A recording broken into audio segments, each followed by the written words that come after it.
Assalamualaikum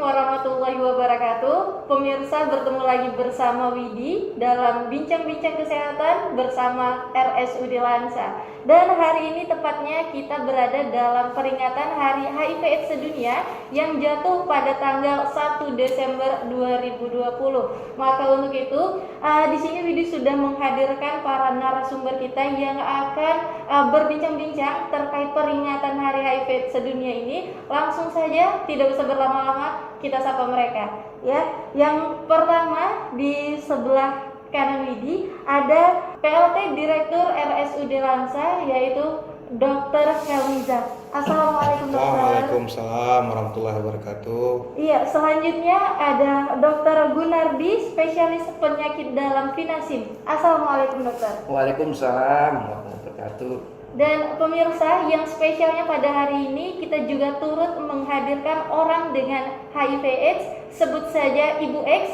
Assalamualaikum Ibu. Waalaikumsalam warahmatullahi wabarakatuh. Wah, sepertinya narasumber kita ini udah siap ya untuk memaparkan segala informasi yang berguna bagi kita untuk hari ini ya Bapak Ibu.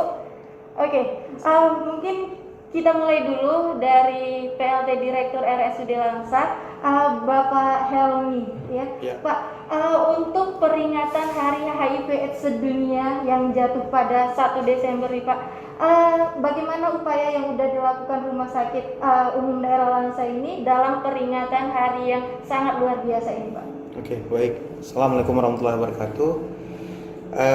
Peringatan Hari HIV/AIDS Sedunia yang jatuh pada 1 Desember 2020 tahun ini, sebagaimana tahun-tahun sebelumnya, RSUD Langsa kita tahu sebagai salah satu rumah sakit yang memberikan pelayanan terhadap pasien yang positif HIV/AIDS. Kita dalam memperingati ini kita melakukan sedikit acara, termasuk acara talkshow yang kita lakukan pada hari ini, sehingga maksud dan tujuan dari acara ini adalah memberikan informasi, edukasi kepada masyarakat akan eksistensi dari rumah sakit dalam memberikan pelayanan, terutama ya terhadap pasien HIV/AIDS itu sendiri. Kemudian juga memberikan pencerahan kepada masyarakat bahwa penyakit HIV/AIDS ini adalah penyakit yang memang harus dilakukan penata laksanaan tidak hanya terhadap penyakitnya itu sendiri, tapi juga terhadap selain dari yang penyakit yang diderita oleh pasien, terutama dalam komunikasi sosial, dalam kehidupan sehari-hari. Sehingga harapan kita ke depan di masyarakat bahwa HIV/AIDS ini yang harus kita waspadai adalah penyakitnya, dan yang harus kita sayangi tetap pasiennya. Jadi supaya stigma buruk terhadap penderita HIV/AIDS di masyarakat, khususnya di Kota Langsa, dapat teratasi. Saya pikir demikian. Oke, berarti di sini RSUD Langsa mencoba untuk memberi edukasi kepada masyarakat ya Pak ya? Iya, betul sekali. Baik, mungkin sejenak kita beralih dulu kepada Dr. Gunardi ya. Beliau adalah dokter yang senantiasa merawat pasien HIV ya dokter ya? Iya. Oke, dokter, boleh diinformasikan sedikit nih dokter, bagaimana nih dokter perkembangan HIV/AIDS dari tahun lalu hingga tahun ini dokter? Ya, terima kasih atas kesempatan yang diberikan pada saya. Mengenai perkembangan penyakit HIV di Kota Langsa, memang kalau lihat dari angkanya, jumlahnya memang meningkat ya. Kebanyakan memang itu asalnya bukan dari Kota Langsa sendiri ya. Kita menampung pasien-pasien ODA itu asal dari Aceh Tamiang, dari ID, bahkan dari Aceh Utara. Nah, jadi pada tahun ini acara Hari AIDS Sedunia jatuh pada 1 Desember 2020. Pada tahun ini memang agak istimewa dengan tema perkuat kolaborasi dan tingkatkan solidaritas 10 tahun menuju Hari AIDS 2030. Oke. Nah, jadi dengan subtema HIV itu dapat dicegah dan dikendalikan. Nah, itu. Baik, untuk perkembangan kasusnya sendiri ini apa ada peningkatan yang signifikan atau justru menurun ya dokter? Kalau kasus HIV itu seluruh dunia memang meningkat, tapi peningkatan itu tidak signifikan ya. Setiap tahun itu meningkat. Tahun yang lalu kita kira-kira 70, ini kira-kira sekarang udah 83 kasusnya. Di mana sebagian besar memang dijumpai pada laki-laki, 63 kasus, dengan wanita 19 orang. Oke. Nah, itu tersebar bukan hanya di Kota Langsa. Kita banyak juga menerima pasien-pasien bukan hanya dari Kota Langsa, bukan hanya dari Aceh Tamiang, juga nanti dari Lampung, juga dari Jakarta. Kadang-kadang dia singgah kemari kehabisan obat juga kita terima. Oke, Iya. berarti ini welcome untuk seluruh ODA dari seluruh Indonesia. Seluruh ya? Indonesia. Nah, mungkin Widi kembali lagi kepada Dr. Helmi ya. Ini menyikapi pertumbuhan HIV/AIDS yang ada di Kota Langsa ya dokter ya. Upaya dari Rumah Sakit Umum Daerah Langsa ini sendiri seperti apa dokter? Baik, terhadap pasien HIV/AIDS itu sendiri, kita penata laksanaannya kan ranahnya dibagi menjadi dua bagian. Yang pertama itu preventif, yang mungkin nanti dari puskesmas, dari dinas kesehatan. Kemudian yang kuratif dan promotif mungkin nanti akan perannya dilakukan oleh di rumah sakit umum. Ya, untuk tindakan kuratif saya pikir kita sudah ada poli yang memang untuk pasien kontrol, kemudian dia juga melakukan komunikasi, sharing dan lain sebagainya dengan DPJP yang kita tunjuk untuk memberikan pelayanan. Kemudian juga apabila mungkin pasien-pasien tersebut ada keluhan yang memang harus dirawat, kita juga akan memberikan atensi khusus dalam artian tata laksana khusus, kemudian dengan SOP khusus dengan dokter yang memang kompeten dalam bidangnya. Sehingga ke depan harapannya fungsi dan peran dari rumah sakit sebagai kuratif dalam memberikan pengobatan sekaligus memberikan informasi kepada masyarakat jauh lebih baik. Dalam hal ini ya kita memanfaatkan juga kemampuan dari, kita tahu sekarang kemampuan dari medsos itu agak lebih cepat aksesnya. Kemudian informasi-informasi baik edukasi kepada masyarakat itu rumah sakit ikut berperan aktif. Ya, kita punya website, kemudian kita juga termasuk acara talkshow seperti ini, sehingga harapannya masyarakat luas khususnya di Kota Langsa paham betul keberadaan eksistensi dari Rumah Sakit Umum Kota Langsa dalam penata laksanaan pasien ODA. Harapannya juga ya mari sama-sama kita jaga supaya angka penderita ODA ini bisa kita tekan. Nanti mungkin lebih detailnya mungkin dari Dr. Kunadi akan menjelaskan tata cara mekanisme di masyarakatnya. Saya pikir demikian. Baik, dokter, tapi masih banyak nih ya dokter stigma dari masyarakat bahwa untuk cek atau tes HIV/AIDS ini merupakan suatu momok yang jangan deh gitu. Nah, ini pendapat dokter sendiri gimana nih dokter? Oke, baik.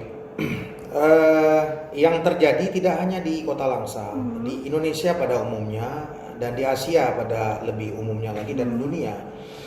Tanggapan masyarakat terhadap penderita ODA ini stigmanya lebih cenderung ke arah negatifnya daripada ke arah positifnya, dan itu harus kita akui. Namun seiring jalan tahun 2000, 2010, 2020 fungsi dan peran dari media sosial, baik mengedukasi masyarakat, dari lembaga sosial masyarakat, organisasi-organisasi politik lain sebagainya, edukasi yang terus-menerus ke masyarakat, saya rasa stigma negatif ini seiring dengan perkembangan jalannya sudah mulai menurun ya. Sehingga ya harapannya walaupun masih ada sebagian dari masyarakat, prinsipnya begini, mari kita cegah, dan apabila memang sudah kita temukan, mari kita obati. Yang kita obati ini penyakitnya, ya, tidak ada masalah dengan orangnya. Yang kita obati ini penyakitnya, sehingga konsen kita terhadap penyakitnya. Dengan masyarakat paham, Oh, siapakah yang terkena ODA? Bagaimana cara memperlakukan dalam kehidupan sehari-hari?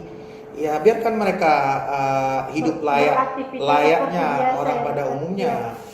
Sehingga ya itu ya tujuan dari kita juga sebagai tenaga medis, sebagai dokter dalam memperlakukan masyarakat Ya. itu semua equal, sama, Oke. sama rata, sama rasa. Yang kita tidak membeda-bedakan berdasarkan ras, berdasarkan penyakit, karena rasa tetap sama. Harapan kita yang di dokter bisa melakukan seperti itu, yang di perawat bisa melakukan seperti itu, ya apalagi di masyarakat Ya, seperti benar. itu loh.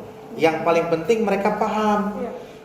Mereka paham apa ini penyakitnya, bagaimana tata cara pelaksanaannya, apa yang harus dihindari, apa yang harus diutamakan. Ya.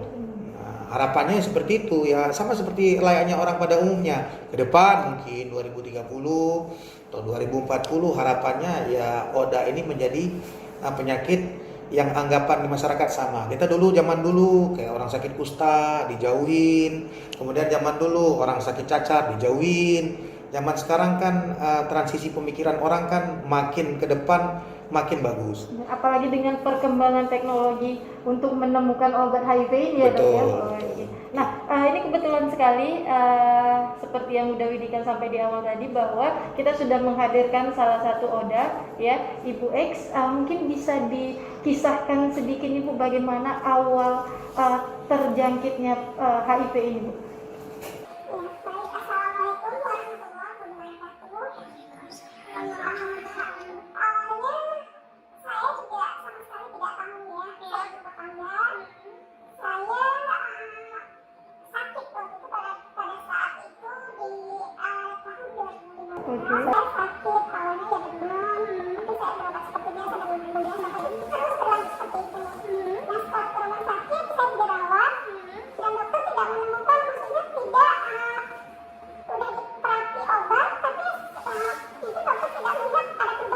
Yang merawat langsung dokter.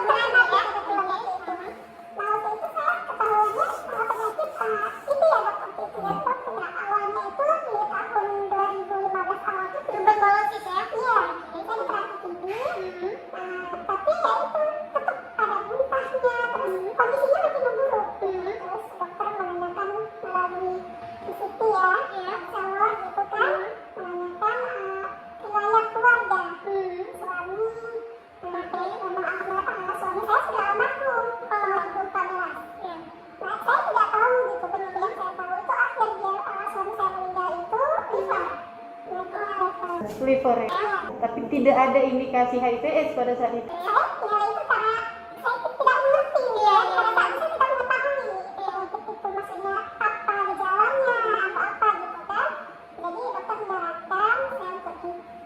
Oke. Nah, dokter ketika pertama sekali bertemu dengan Ibu X ini gimana nih, Dok, indikasinya atau kondisinya pada saat itu gimana, dokter, sehingga dokter bisa oh ini sepertinya terindikasi nih, gimana nih, dokter? Iya, terima kasih Bu. Kalau pada pasien HIV sebagian besar itu asimptomatik tanpa gejala. Ibu ini menderita penyakit paru, infeksi paru, tuberkulosis. Oke. Kita obati tuberkulosisnya, kenapa kok tidak ada perkembangan? Jadi kita periksalah untuk pemeriksaan rapid test untuk pasien ibu ini ya, pemeriksaan rapid test itu untuk mendiagnosis infeksi virus HIV. Oke. Jadi sudah diperiksa ternyata dia reaktif ya. Reaktif ya. Oke. Reaktif dengan 3 kali pemeriksaan. Jadi setelah dulu ibu ini nggak begini, dia kurus dia macam ini ya, semangatnya pun nggak ada ya. Saya dulu mengingat sama ibu, jadi untuk cakap aja pun malas dia, ketemu sama kita pun malas ya. Tapi sekarang udah mulai lebih sehat ya. Itulah sekarang perkembangan ibu ini udah cukup bagus, tiap hari makan obat, dan kita periksa CD4-nya udah meningkat ya, di atas 350. Nah itu waktu baru-baru bertemu ini mungkin malas ngomong, ini ada karena tekanan. Setelah tahu hasil reaktif ya, saya terus terang kayak nggak ada semangat lagi. Udah untuk apa lagi gitu kan.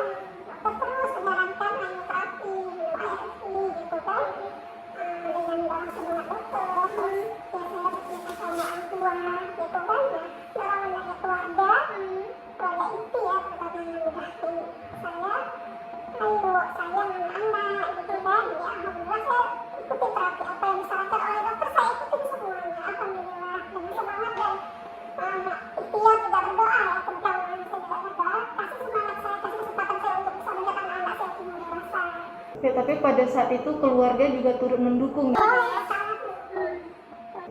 Nah, dokter, ini untuk perkembangan dari Ibu Eksi ini sendiri, apa langsung diberikan terapi-terapi khusus atau gimana nih dokter?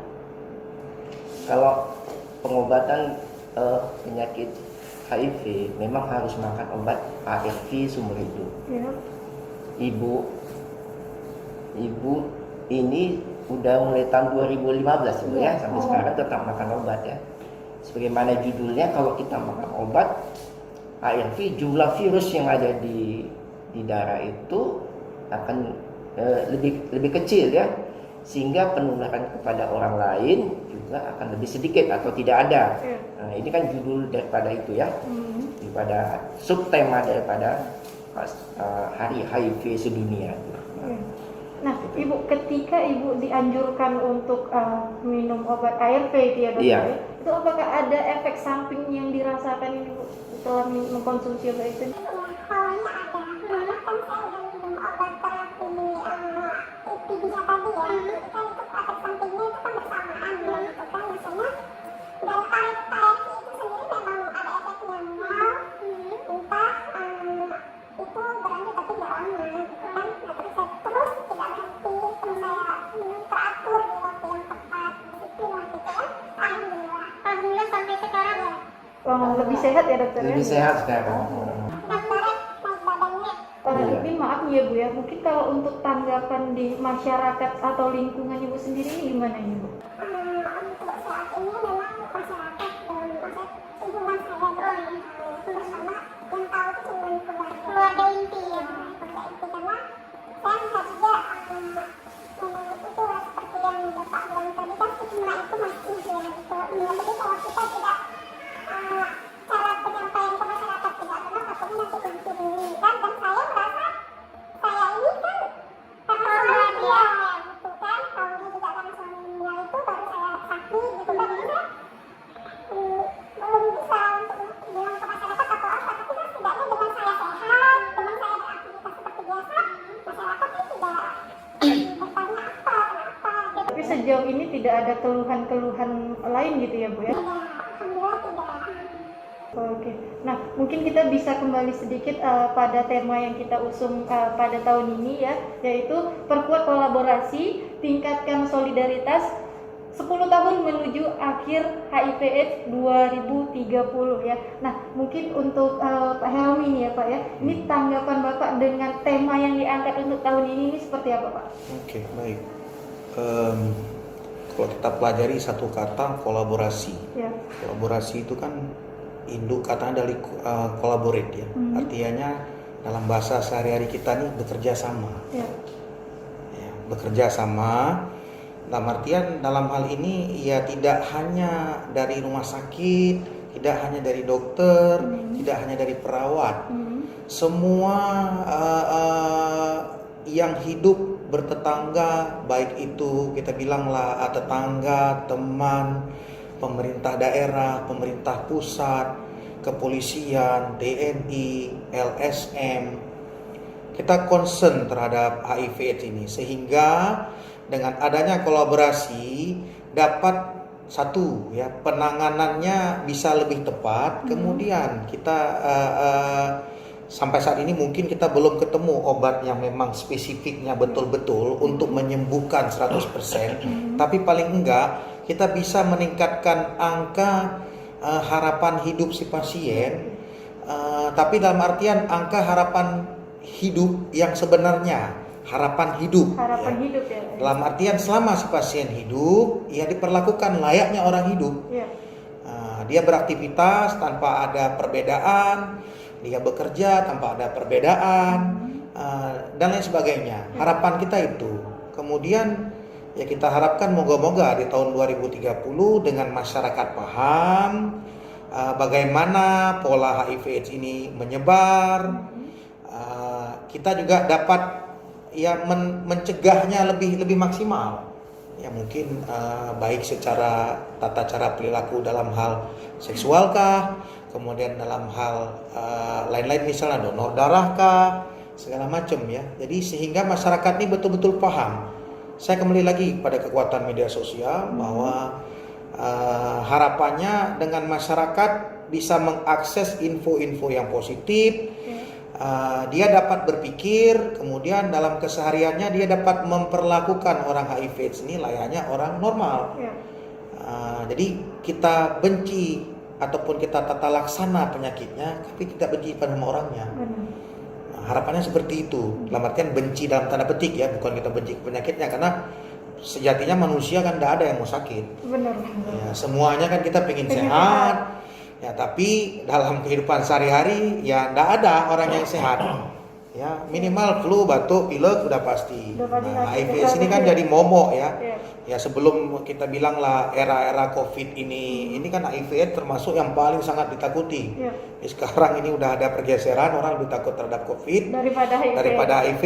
Ya, harapannya walaupun COVID ini udah mulai berkembang, ya ke depan mungkin setelah COVID ini selesai, jangan sampai stigma itu masih melekat di masyarakat. Toh, artinya harapan kita dengan COVID mereka bisa paham, apa yang harus kami lakukan untuk menghindari COVID ini, bagaimana kalau seandainya kami terkena COVID ini, ya harapannya juga sama terhadap pasien dengan ODA. Ya, ini jadi suatu pengalaman atau pembelajaran untuk sama-sama menyikapi, karena ini adalah penyakit yang sama-sama disebabkan oleh virus ya dokter? Iya, betul. Oke, mungkin kita beralih lagi kepada Dokter Gunardi yang senantiasa merawat pasien ODA ya dokter ya. Tanggapan dokter sendiri mengenai peringatan Hari HIV sedunia pada hari ini seperti apa dokter? Ya, tahun 2020 ini adalah momentum awal dari pergerakan 2030. Jadi tujuan daripada 2030 adalah 3-0. 3-0 ini maksudnya pertama tidak boleh ada kasus baru pasien HIV. Kedua, tidak boleh ada kematian akibat HIV. Yang ketiga, paling penting tidak boleh ada diskriminasi dan stigma. Jadi mulai tahun 2020 ada fast track. Itu udah dicanangkan WHO 90-90-90. Maksudnya begini, 90% dari pasien HIV ini harus tahu dia status kesehatannya. Pertama. Kedua, lebih dari 90% pasien HIV ini harus menerima HRV, obat antiretroviral. Ketiga, setelah mendapat HRV, lebih dari 90% harus jumlah virusnya harus lebih tak terdeteksi. Jadi mungkin 2020 ini nanti mungkin Departemen Kesehatan akan mencanangkan tentang membantu mungkin ya, kalau saya baca membantu tentang bagaimana untuk mendeteksi jumlah virus yang ada di darah itu aja. Jadi mulai tahun 2020 ini fast track untuk mencapai 3-0 2030. 2030 diusahakan 3-0 tercapai ya dokter? 3-0 termasuk tadi tidak boleh ada diskriminasi, tidak boleh ada stigma, tidak boleh ada kematian lagi HIV, tidak boleh ada kasus baru lagi. 3-0 itu harus dicapai 2030.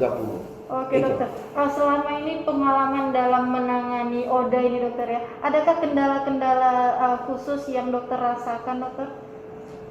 Ya, sebagian besar kalau obat-obatan itu ada di sini. Sebagian besar mereka tuh datang pada kita dalam stadium udah lanjut, udah AIDS ya. Memang sebaiknya datang kepada kita itu pada stadium belum ada infeksi oportunistik HIV, bukan masuk ke dalam stadium AIDS. Stadium HIV lah dia, belum ada gejala itu diobati. Karena pada waktu itu semestinya kan reaksi kalau dia makan pada waktu itu biasanya resiko menular pada orang lain akan lebih kecil. Tapi sebagian besar pasien masuk ke kemarin dengan infeksi oportunistik TBC, infeksi jamur ya, mencret, dan banyak lagi tumor ya, banyak lagi infeksi oportunistik akibat daya tahan tubuh yang rendah. Oke, mungkin untuk kesadaran pada diri sendiri ingin melakukan tes HIV ini bagaimana dokter? Dahulu saya buka di Langsa itu mengenai HIV banyak masalah. Penerimaan pasien. Kadang-kadang saya sedih lihat pasien ini kan. Kita mau masuk ke rumah sakit aja pun harus dirodok-rodoi pasiennya. Harus begini, harus lewat sini, harus sini. Kasihan saya. Tapi sekarang kita berani tampil dia. Kita berani tampil, saya berani. Kenapa rupanya? Ya, seperti di Jawa-Jawa sana, itu tulis pakai saya HIV. Kalau di sini memang belum bisa seperti Jawa itu, karena pendidikan pengetahuan itu masih rendah itu ya. Pola pikirnya itu. Makanya tema HIV sebagaimana Pak Direktur, kampanye. Tidak semua, tidak Pak Gun, Pak Direktur Rumah Sakit Undangan, tidak bisa. Mulai pemangku kekuasaan di daerah, wali kota, polisi, mahasiswa, LSM, lembaga guru, pemuka agama, itu harus dilibatkan semuanya. Tidak selesai dengan rumah sakit ini, tidak selesai dengan obat, tidak selesai. Jadi banyak aspek yang harus ditangani. Bukan hanya masalah itu, masalah pekerjaan juga, produktivitas. Kami bantuan dari Depkes juga ada ya, Ibu Lilis itu. Kami sarankan untuk di Medan ada pelatihan, kami ikutkan juga untuk itu, supaya mereka lebih percaya diri kalau ada pekerjaan, gitu aja. Nah, tapi yang seperti kita ketahui bersama bahwa untuk ODA ini ada mungkin semacam organisasi khususnya begitu ya, Mbak ya, kalau tidak salah.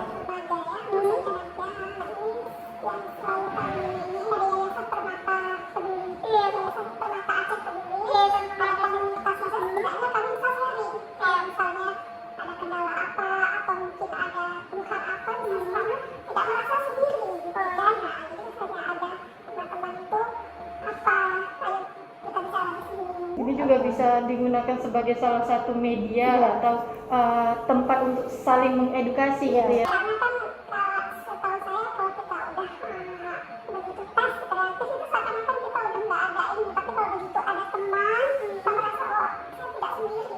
Ada yang mengingatkan gitu ya.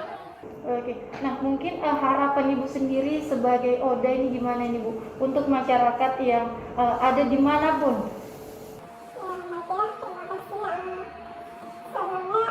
Yang pertama itu memang saya harus mengucapkan terima kasih kepada Dr. Gunardi yang dari awal membuat saya jadi ada semangat untuk setidaknya ayo kamu harus bisa untuk terapi lah yang obatkan.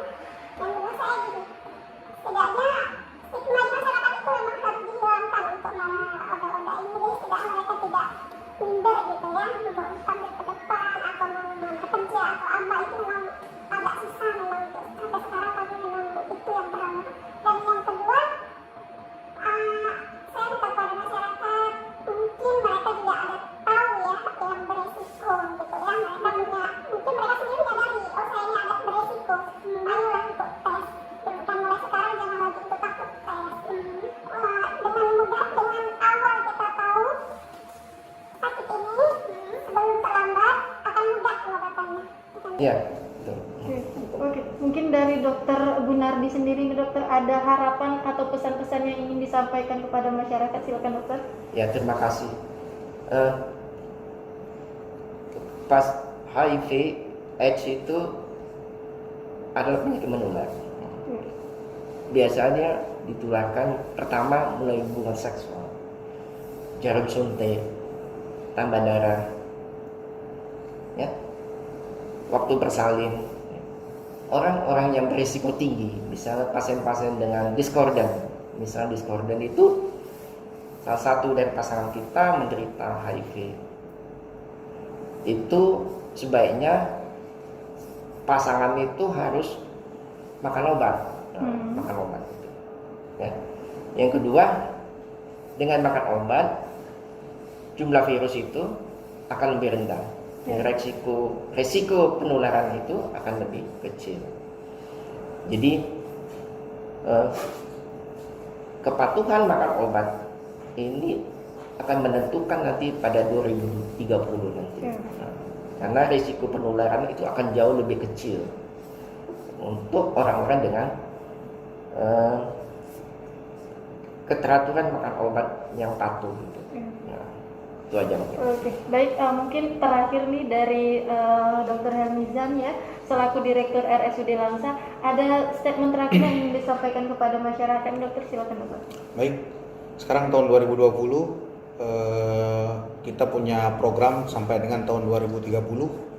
Tadi ada 3, tidak ada lagi yang positif, kemudian tidak ada lagi yang meninggal, kemudian tidak ada lagi diskriminasi. Saya harapkan 3 poin ini dicerna, dipahami oleh masyarakat, bantu kami dari Rumah Sakit Umum Kota Langsa, bantu kami masyarakat Kota Langsa, bantu kami dari orang dengan penyakit HIV/AIDS supaya target dari 2030 tercapai dengan tidak memperlakukan orang dengan HIV/AIDS ini berbeda layaknya orang pada umumnya. Saya pikir demikian. Oke, baik. Terima kasih kepada Bapak Dokter dan juga Ibu yang telah bersedia mengisi acara kita pada hari ini. Dan untuk seluruh pemirsa yang ada di rumah, terima kasih atas segala perhatian dan mohon maaf atas segala kekurangan. Wabillahi taufiq wal hidayah. Wassalamualaikum warahmatullahi wabarakatuh.